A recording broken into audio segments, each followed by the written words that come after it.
Welcome back to the second part, where now we're finally going to do calculus. We have built an objective function from knowing the length, width, and height of the future box we're building. Volume is height times width times length, and it became a cubic function from the data we were having. We also figured the domain of the function. It can only be looked on from 0 to 5, or else the volume does not exist. If you cut too much, you will have negative sides, and you cannot have a negative cut. X is my cut, remember that. X is how much I'm gonna cut, or height. And we can start finally finding the maximum of the objective function. Objective function is v equals x times 10 minus 2x times 16 minus 2x.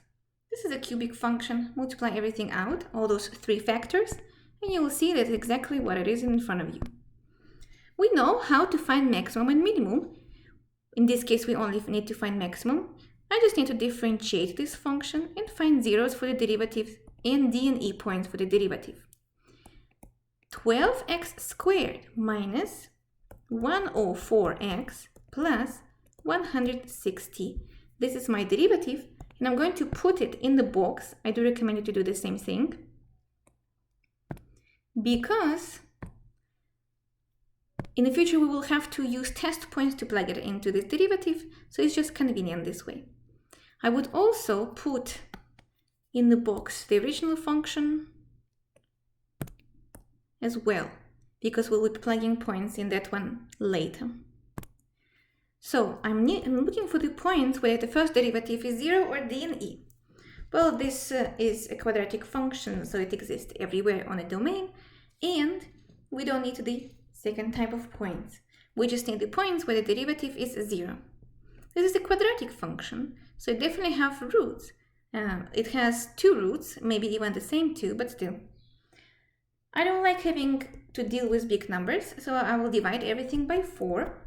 And I will have then 3x squared minus 26x plus 40 equals to 0. How do you deal with quadratic equations like these? The easiest is to start using quadratic formula. If you're stuck, always just start using quadratic formula, because it always works. Sometimes it just takes a little bit too long to figure out the answer. You know, only when I moved to the United States, I find out that Americans like making songs about everything, and apparently there are many different types of songs for the quadratic function as well. So if you know, sing along. The quadratic formula is negative b plus or minus square root b squared minus 4ac all over 2a. Yes, it's very amazing that literally everything you can find in science now have songs, because I'm pretty sure just American students really love singing along.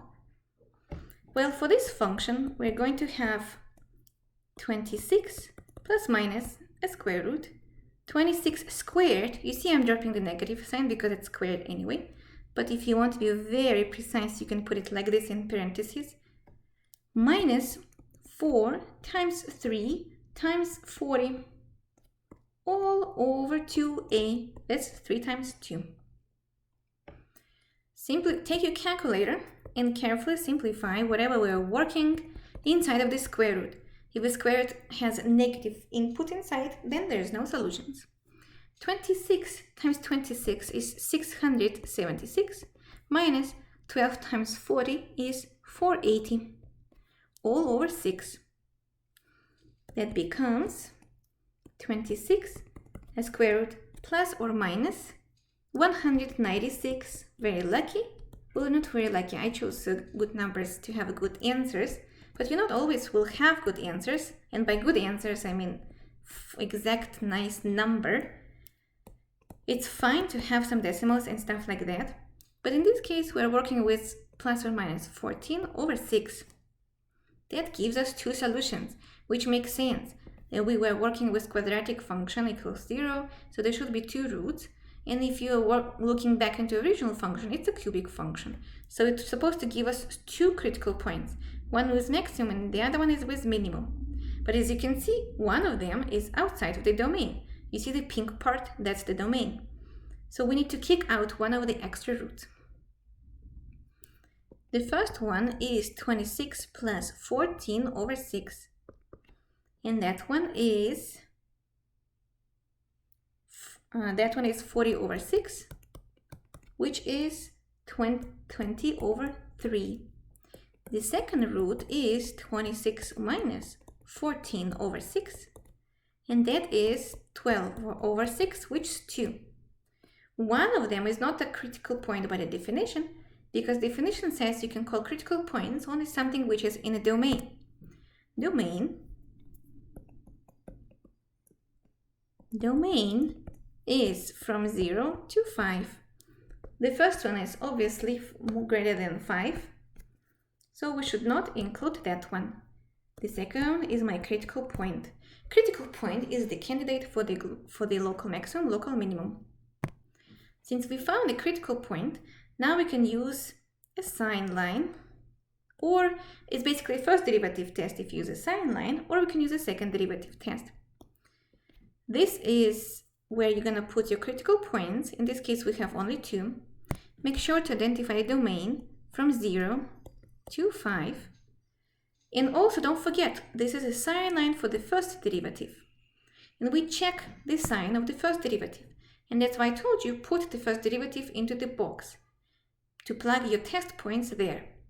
So if my critical point is 2, and we are from 0 to 2, we are from 0 to 2, and then from 2 to 5, test points will be between 0 and 2, and between 2 and 5. Say if I plug 1 as a test point, I just need to know the sign of the first derivative. 1 gives me 12 minus 104 plus 160. Because 160 is such a big number, the first test point tells me that the first derivative is positive from 0 to 2. Then let's see what's gonna happen if I plug 3 or 4. Say 4. 4 squared is 16. 16 times 12 is already a huge number. But minus 4 times 104 gives me negative 416, and it's a very big negative number. Plus 160, still negative. I don't need to know the exact number. I just need to know the sign. Since the first derivative is positive before 2 and then negative after 2, the original function is growing, increasing before 2, decreasing after 2, and it means at 2 it has local maximum, right? How can we know it's global maximum as well? Well, on this domain, look at the graph. On this domain, the function does not change the direction anymore.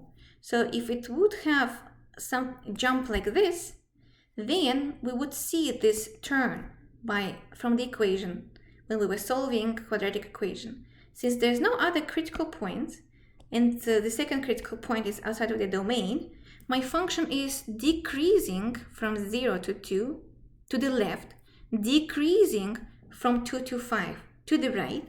Then it means it has global maximum at 2. Make sense? This is one of the ways to explain why it's also global maximum, not only local maximum. You always can check it using second derivative test. So this was first derivative test. Then, if you want, you can check it using second derivative test. Second derivative test basically shows you concave up, concave down situations.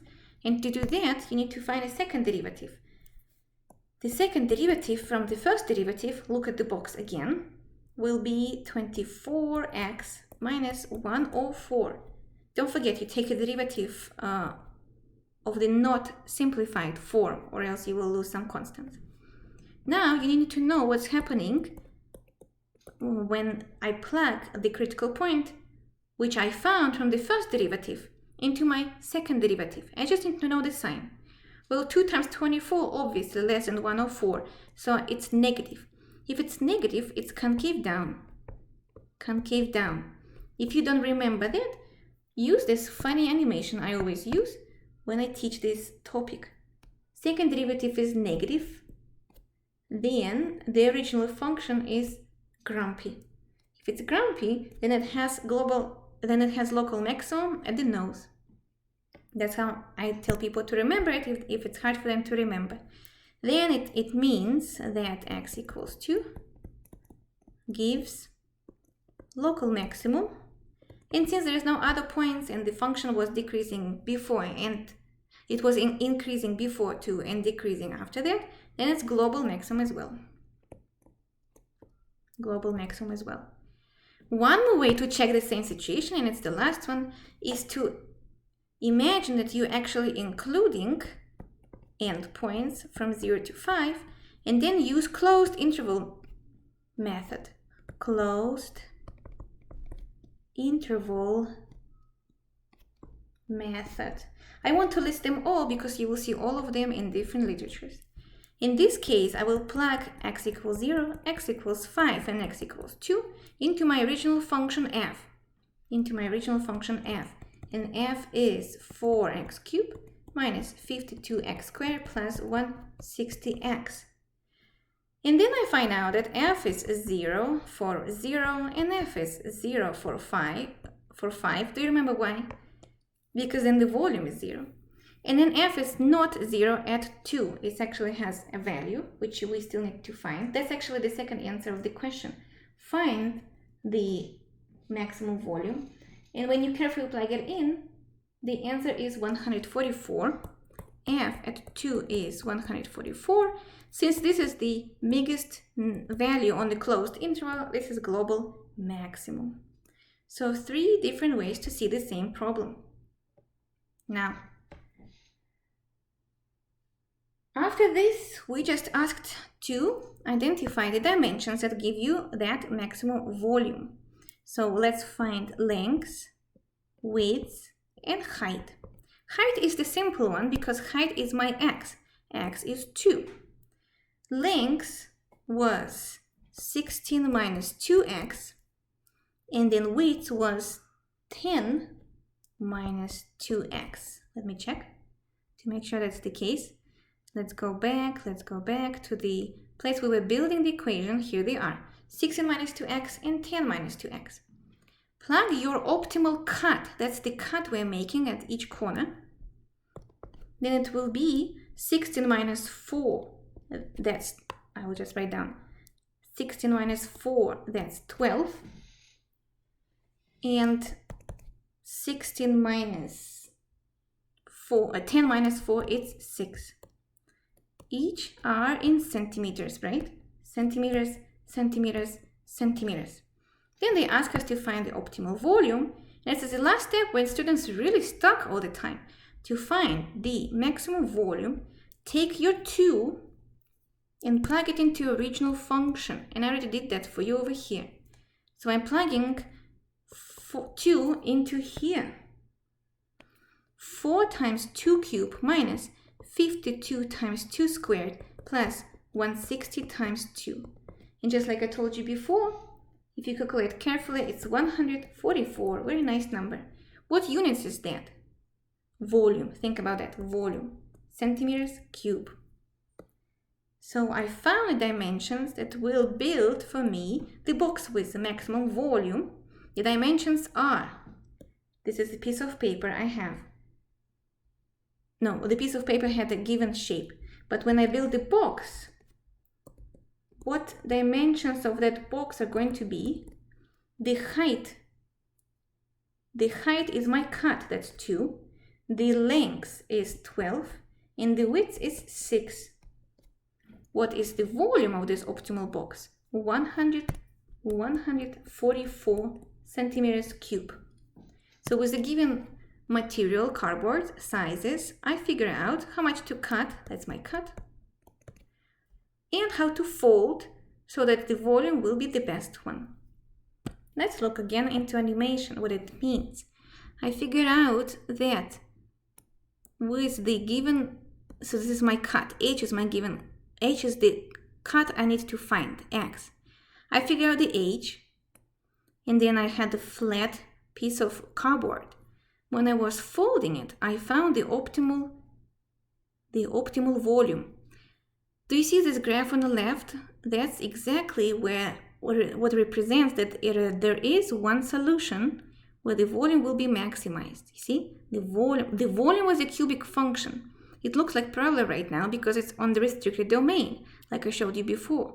So here it is. Of course, those numbers are different here because the problem has different inputs at the beginning, but there is a solution at which the volume is maximum. Here it is for this problem. If I do a different cut with different lengths, with different given widths, those are given at the beginning. So say your material has different initial values, then the cut will be different in order to maximize the volume. And that's why all those boxes you see when they try to sell you the boxes for moving have different shapes. All those shapes are not created there by accident. They are actually optimal. Some of them are designated to hold tall items, wide items, or liquid items in the box. Probably sounds weird, so say some candies and so on.